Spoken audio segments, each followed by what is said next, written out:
Ketua KPK angkat bicara jawab kabar Megawati telepon Prabowo, sehingga Hasto PDIP belum ditahan. Ketua Komisi Pemberantasan Korupsi, KPK, Setio Budianto mengaku belum mendengar kabar soal Ketua Umum PDIP Megawati Soekarnoputri menelepon Presiden RI Prabowo Subianto supaya Sekjen PDIP Hasto Kristianto tidak ditahan usai pemeriksaan pada Senin, 13 Januari 2025. Saya tidak mendengar soal kabar itu ya. Sampai dengan kemarin saya hanya mendengarkan laporan dan membaca berita bahwa sekian-sekian itu datang. Kemudian ada pemeriksaan. Setelah itu saya baca-baca lagi berita-berita aja. Kata Setio di Gedung Merah Putih KPK, Jakarta Selatan, Selasa, 14 Januari 2025. Komisaris Jenderal Polisi itu meminta awak media bertanya langsung kepada pihak yang memiliki informasi tersebut. Jadi sebaiknya ditanyakan sama yang informasi itu. Apakah memang betul seperti itu? Kalau dari sini sih enggak. Ada informasi mega telepon Prabowo. Dari sini enggak ada, ujar Setio. Diberitakan sebelumnya, Ketua Harian DPP Partai Gerindra Sufmi Dasko Ahmad membantah isu yang mengungkapkan bahwa Hasto tidak ditahan KPK karena Megawati menghubungi Prabowo. Dasko mengaku banyak pihak yang menanayakan dirinya mengenai isu tersebut. Ditegaskan Dasko, proses hukum sepenuhnya menjadi kewenangan aparat penegak hukum, termasuk KPK. Tapi menurut saya soal kewenangan dalam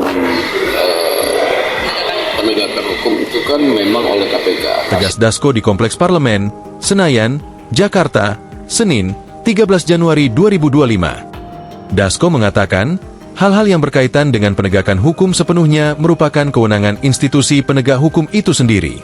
Atau dengan kata lain, tidak ada kaitan dengan Prabowo ataupun Partai Gerindra. Nah, sehingga apa yang mungkin ditanyakan atau terjadi hari ini tentunya sudah melalui proses-proses yang terjadi di sana.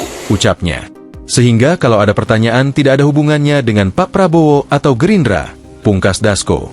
Untuk diketahui, KPK memang tidak menahan Hasto ketika dia diperiksa perdana sebagai tersangka kasus suap dan perintangan penyidikan pada Senin kemarin, 13 Januari 2025. Usai menjalani pemeriksaan selama 3,5 jam, Hasto masih dibiarkan bebas oleh KPK. Hasto Kristianto telah ditetapkan sebagai tersangka dalam 2 kasus yang melibatkan buronan ex-calon anggota legislatif PDIP Harun Masiku.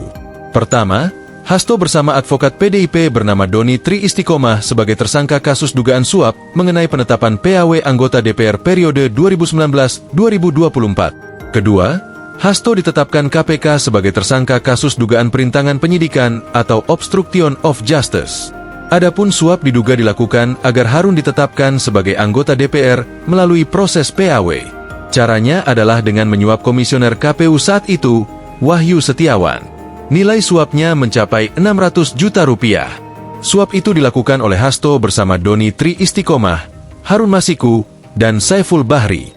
Suap kemudian diberikan kepada Agustiani Tio Fridelina dan juga Wahyu Setiawan. Sementara itu, terkait dengan perkara dugaan perintangan penyidikan, Hasto melakukan serangkaian upaya seperti mengumpulkan beberapa saksi terkait Masiku dengan mengarahkan para saksi itu agar tidak memberikan keterangan yang sebenarnya. Tak hanya itu, pada saat proses tangkap tangan terhadap Masiku, Hasto memerintahkan Nur Hasan, seorang penjaga rumah yang biasa digunakan sebagai kantornya, untuk menelepon Harun Masiku supaya merendam ponselnya dalam air dan segera melarikan diri. Kemudian, pada 6 Juni 2024, atau 4 hari sebelum Hasto diperiksa sebagai saksi terkait Harun Masiku, ia juga memerintahkan stafnya yang bernama Kusnadi untuk menenggelamkan gawai milik Kusnadi agar tidak ditemukan oleh KPK. Atas perbuatannya, Hasto dijerat dengan Pasal 5 Ayat 1 huruf A, atau Pasal 5 Ayat 1 huruf B dan Pasal 21, atau Pasal 13 UU Tipikor Yungto Pasal 55 Ayat 1 pertama KUHP. Dalam perkembangannya, KPK mencegah Hasto Kristianto dan mantan Menteri Hukum dan HAM Yasona Hamonangan Laoli bepergian ke luar negeri selama 6 bulan. Pada Selasa, 7 Januari 2025, tim penyidik juga sudah menggeledah 2 rumah Hasto di Bekasi, Jawa Barat dan Kebagusan, Jakarta Selatan. Dari sana penyidik menyita alat bukti surat berupa catatan dan barang bukti elektronik. Download Tribun X sekarang, menghadirkan lokal menjadi Indonesia.